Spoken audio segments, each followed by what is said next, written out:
Presented by Ebix cash. हर खुशी के लिए काफी है।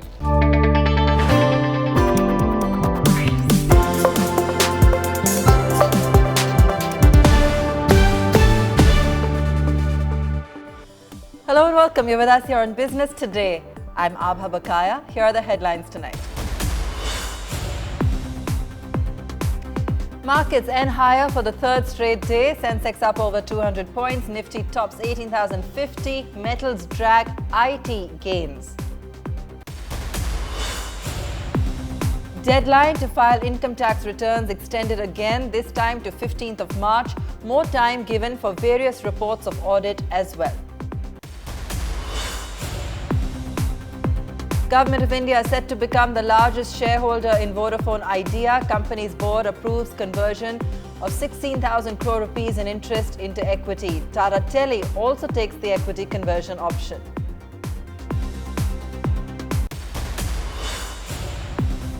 Shuttered restaurants say they'll be increasing prices when they reopen, seek relief from the government for losses due to COVID.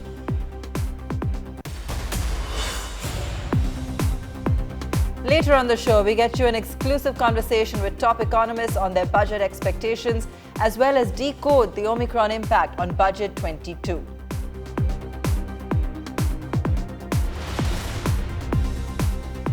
Markets ended a volatile session on a positive note. While experts see high volatility and correction in the coming days, Sensex was up over 200 points, comfortably above 60,000. Nifty was able to stay above 18,000 with a rise of a meager 52 points.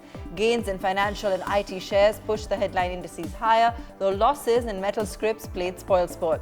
HCL Tech, Adani Ports, HDFC, Tech Mahindra, ONGC, some of the top Nifty movers. Nifty Metal declined 2% today. Top laggards included the likes of JSW Steel, Tata Steel, BPCL, Hindalco and Coal India. Meanwhile, the rupee appreciated by 14 paise to settle at 73.9 against the US dollar. The deadline for filing income tax returns has been extended to 15th of March. In a circular issued this evening, the Finance Ministry has also extended the deadline for filing various audit reports. According to the ministry, this was being done on consideration of difficulties reported by taxpayers and other stakeholders due to COVID and an electronic filing of various reports of audit. While the new deadline for audits is 15th of February, individuals in other categories have been given till 15th of March to file their income tax returns for 2020-21. The Government of India is set to become the largest shareholder in Vodafone Idea, as well as hold around 9.5% of Tata Tele services after boards of both companies decided to exercise the conversion option offered in lieu of pending interest dues. The board of Vodafone Idea, which met on Monday, has approved the conversion of an estimated 16,000 crore rupees. That's the amount of interest related to spectrum auction installments and adjusted gross revenue dues into equity. Here's more on that story. It's one of India's most well-known mobile service providers. And now the government will own nearly 36% equity in Vodafone Idea. The company's board of directors at its meeting today approved the conversion of the full amount of interest related to spectrum auction installments and AGR dues into equity. The interest amount is expected to be about 16,000 crore, subject to confirmation by the Department of Telecom. Since the average price of the company's shares as of 14th of August last year was below par value, the equity shares will be issued to the government at the par value of 10 rupees per share. The conversion will result in dilution to all the existing shareholders of the company, including the promoters. Following the conversion, the government would hold around 35.8% of the total outstanding shares.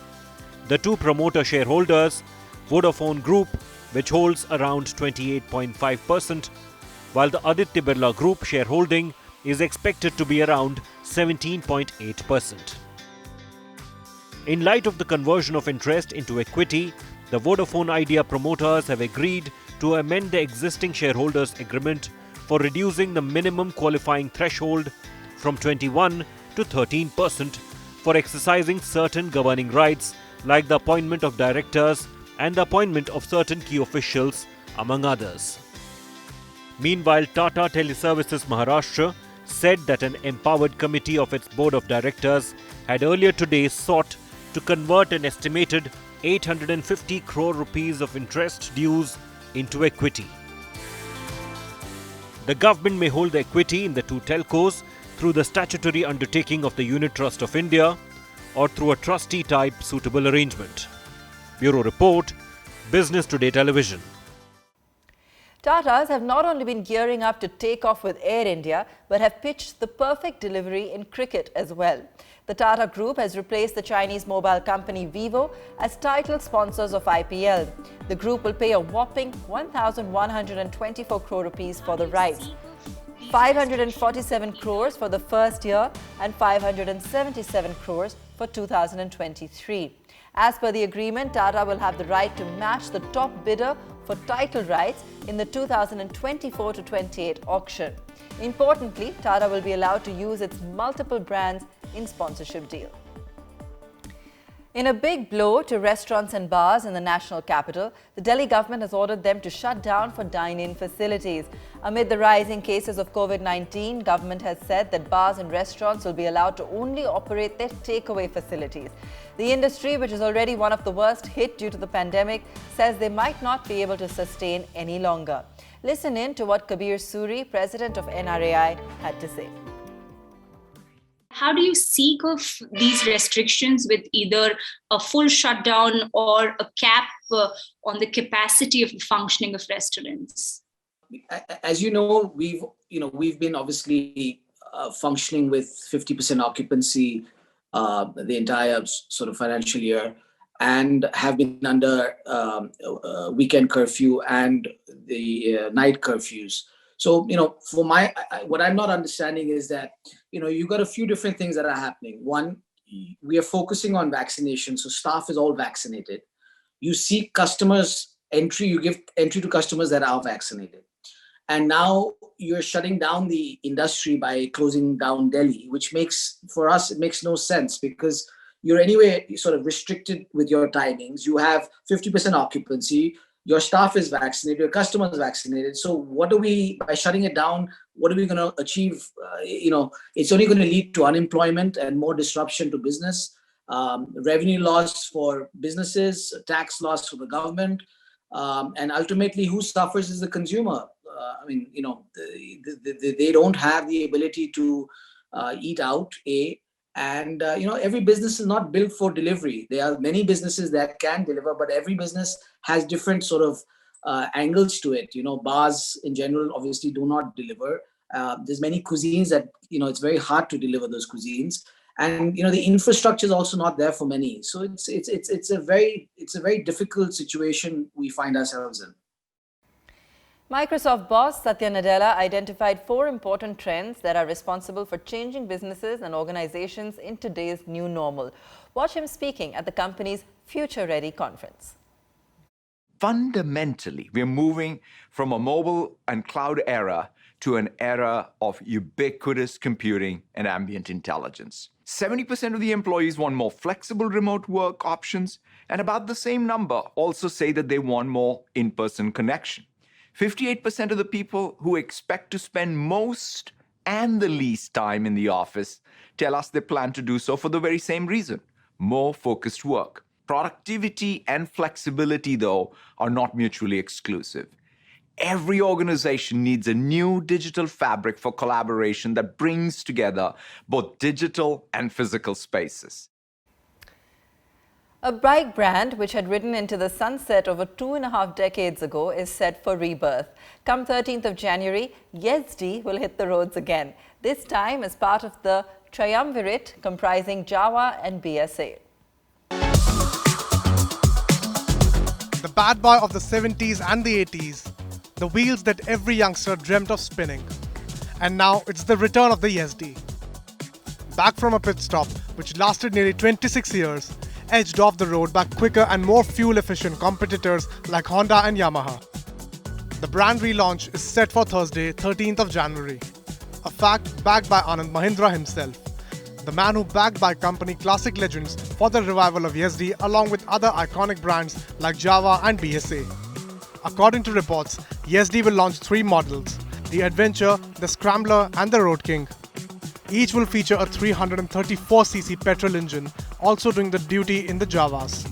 This engine produces 30 bhp power and could be paired with a 6-speed gearbox. The bikes will be priced between 1.6 lakhs to 2.1 lakh rupees. While BSA has been positioned as a premium brand and Java as the bread and butter offering, Yezdi is expected to be the power brand among the trio, with an eye on markets currently dominated by Royal Enfield, Benelli and Honda. Chetan Bhutani, Business Today Television.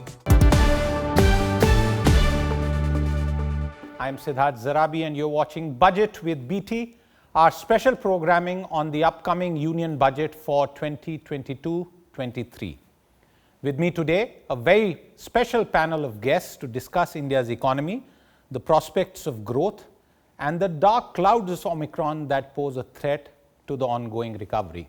Joining me today, Kaushik Das, Chief Economist India at Deutsche Bank, Madan Sabnavis, the Chief Economist at the Bank of Baroda, and Mr. R. Gopalan, the former Secretary of Economic Affairs in the Union Ministry of Finance. Welcome to the show. Let me begin by asking you, Kaushik, about the key priorities that you see in the emerging situation as far as Finance Minister Nirmala Sitharaman is concerned. She's already had several rounds of meeting and the key budget numbers are being shaped up even as we are speaking. What are your key expectations from the forthcoming budget? Hi, Siddharth. Thanks for inviting me to your show. This third wave that we are talking about, it doesn't come as a complete surprise. In fact, for the last few months, we've been always kind of fearing that there will be a third wave at some point of time. We just didn't know that it will come through the form of an Omicron related variant. But, the cases have started increasing. And I think, these cases will keep on increasing and probably will peak at some time during February. So this particular third wave obviously will have some effect on the budget formulation. And as far as expectations are concerned, this fiscal year, we have set a fiscal deficit target of 6.8% of GDP, which could go up to 7% because the government has announced more spending in the last month. From there, we would expect that next year they would set a fiscal deficit target of something around 6.5%. Because you would need to support the economy for a little bit longer period of time. We have had a lot of fiscal support in the last 2 years, but given the third wave, we would still need more support. There are two other aspects related to the budget formulation, the challenge, the delicate balance that the finance ministry will face. One is supporting different stakeholders of the economy to ensure that demand is supported. But in a way that it doesn't stoke inflation. Inflation is also becoming a big concern worldwide, and India also we've seen inflation remaining above 5% on an average for the last several months. So how do you form a budget which supports the economy but doesn't cause inflation? And in that way, the government has been supporting capital expenditure. So I would expect capital expenditure to remain strong, and that should create a multiplier impact. And the third aspect is how do you finance that fiscal deficit? How much do you borrow from the market? Does it cause interest rates to increase? Then whether RBI can have to come and buy again bonds. So those issues will come up. So it's a very delicate balance. So I would say we are going with 6.5% of GDP over fiscal deficit with some bit of support, targeted support for different stakeholders who need the support at this point of time. Kaushik, what you're saying is continued targeted support and a reduction, even if by 30 basis points on the fiscal deficit. Madan, let me come to you on that before I go to the former policy maker on the panel. Madan, you heard Kaushik, and I would want to begin my question by asking you, given what has happened to the recovery and given what now seems to be happening with the third wave, and we'll all pray and hope that it passes by very, very quickly without causing any major damage. Do you think it's time for the government of India to target a reduction in the fiscal deficit, or should it continue at least from the current year's point of view? No, I think, Siddharth, as far as the government ideologically is concerned, I would tend to believe that they would be looking at lowering the fiscal deficit ratio, something in the region of 5.5% to 6%. Now, I think the critical factor will really mean that will depend upon what happens in the next 15 days, whether there are lockdowns and curfews which are imposed for a longer period of time. Because we should remember that a critical part of our economy, the services sector, was something which was getting back on its feet. And I remember during October, November, we were quite euphoric, thinking that the pent-up demand has come into services and it's only looking upwards from now onwards. So it all depends upon what the center, the states, the municipals, the panchayats do in terms of lockdowns, because that could actually push back growth. And if that happens, the entire concept of the budget is going to change, because you will need to continue to spend money on relief, because I don't think the states have the wherewithal to spend on relief. So that particular component will have to continue. But knowing the government, the way in which it has behaved in the past, I think moving along the fiscal path will be a priority. And I think side by side, there will of course be this entire saga of disinvestment, because I think that's something which has not yet played out. We're not quite sure if it's going to happen by March. So I think fiscal deficit, capital expenditure, disinvestment, these are the three main things which would be on the agenda of the FM under normal circumstances, which will continue to be even this year. And in case of lockdowns being imposed beyond, say, January 7th, which I think looks very much likely to different measures, then I think the government will have to peg away at certain relief expenditure. Of course, there will be this conundrum about how revenue is going to increase, because we know if there's a lockdown, automatically there will be a hit which is taken by both the center and the states, and there's GST compensation, so on and so forth. But that is something which they will definitely keep up. So I think the compromise may probably be on the fiscal deficit ratio, but definitely I think 5.5% to 6% is what we will be looking at. Maybe 0.25 more, maybe a compromise in case there are further lockdowns in various parts of the country. Madan, one very quick point before I go to Mr. Gopalan. Do you think it's time to be ideological? Ideological in the sense that India was perhaps the only major economy where the central government, the government was conservative during the pandemic last year, and the Reserve Bank let loose the monetary tap. Do you think it is time to be ideological or be more pragmatic? No, but I would say, practically speaking, I look at the government as being ideological. So therefore, I think they're going to move on this path, because when conditions were tough, they chose to follow a kind of a fiscal path which wasn't giving too much of freebies, help the poor, let the rich, enable the rich to get back on their feet. And I think that's the policy which they will pursue. There's no reason for them to change things now. I don't think they will do it, even though we can say that it should ideally do it. But I think practically speaking, I don't think the government is going to say, look, let me stick to 6.8 or let me go to 7.5% fiscal deficit and get us out of the rut. I don't think that is the path which the government will choose.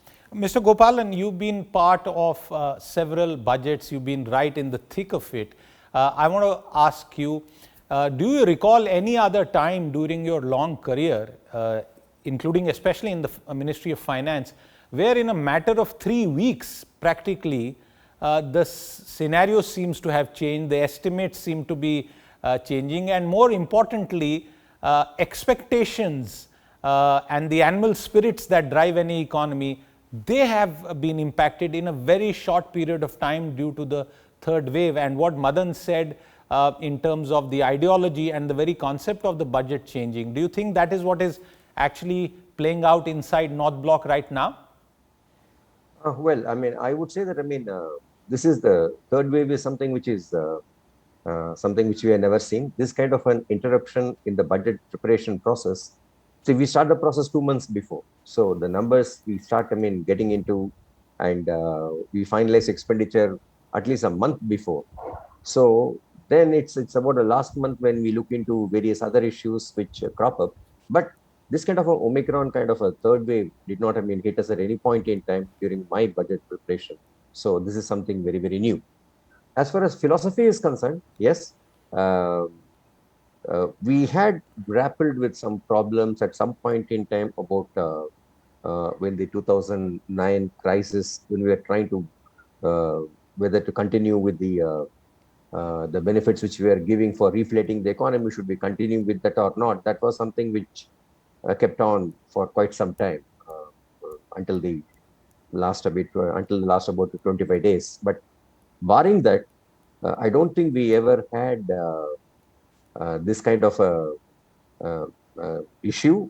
And philosophy change, it's just not possible, because once you start laying down the philosophy for the budget, which is about 2 months before, it's not possible to change the philosophy unless you have some very, very critical and important happenings which have taken place and which requires resources to be diverted elsewhere or resources to be put into some other place, then that's a different issue. That has never happened in my time. Mr. Gopalan, one quick point.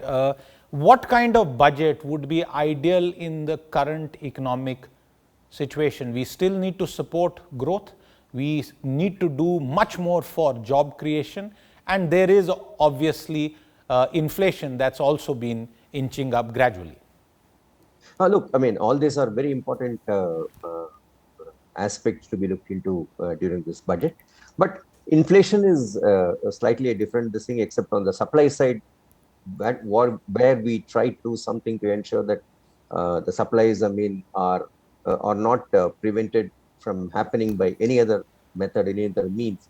That is something we'll be very cautious about. So, supply side enhancement is something which budget should do based on the programs and promotions they do through various departments and various institutional structures they prepare or they create at that point in time. So these are all things which can happen through the budgetary process. Otherwise, inflation is something which is a different phenomenon, I mean, altogether. But the budget also has a philosophy on what do we do? I mean, do we look at the inequality? Do we look at the consumption improvement at this point in time? Or do we see that the export infrastructure which is required to be beefed up to take advantage of during at this point in time when exports can really, I mean, go up? These are all things which are looked into, and I think by this time all those things will be under the belt, and they would have had extensive discussions and then created a few openings for that. Well, clearly it's not an easy exercise for the mandarins in North Block. Kaushik, coming back to you, it's very clear that one of the key possibilities at this stage, and once again I'm saying this with the hope that it doesn't pan out like that, but if we head towards more restrictions on economic activity, inflation is possibly going to respond in a way which will be positive, but not given the circumstances. What do you expect from a macroeconomic point of view, given the situation now? And I know it could change 2 weeks later, but I'm still asking you to give us a forecast. No, Siddharth, you hit the nail on the head. And I started by saying the budget has to be such a way that it supports growth, but it doesn't stoke inflation too much, because at the end of the day, if you have inflation, it hits the poor the most. So you're giving with one hand and taking from the other if inflation goes up by deflating the real income. So you need to be careful of how you decide to spend the money. So the government has been, stressing more on capital expenditure. In this year, the capital expenditure is up 30%, the budgeted number, 5.5 trillion. So I would expect the government to put more emphasis on capital expenditure even in FY23, because that also has a big multiplier impact as far as job creation is concerned. And the center will also push the states to spend as much as possible on capex, because we know that the state capex has more multiplier impact on creating jobs. So I would assume that the targeted support, the demand-driven support, will only be given to the needy and people who need relief, not for the entire, economic class. So they'll pick and choose where they need the most, and then the major thrust will be on capital expenditure, both from the center and state.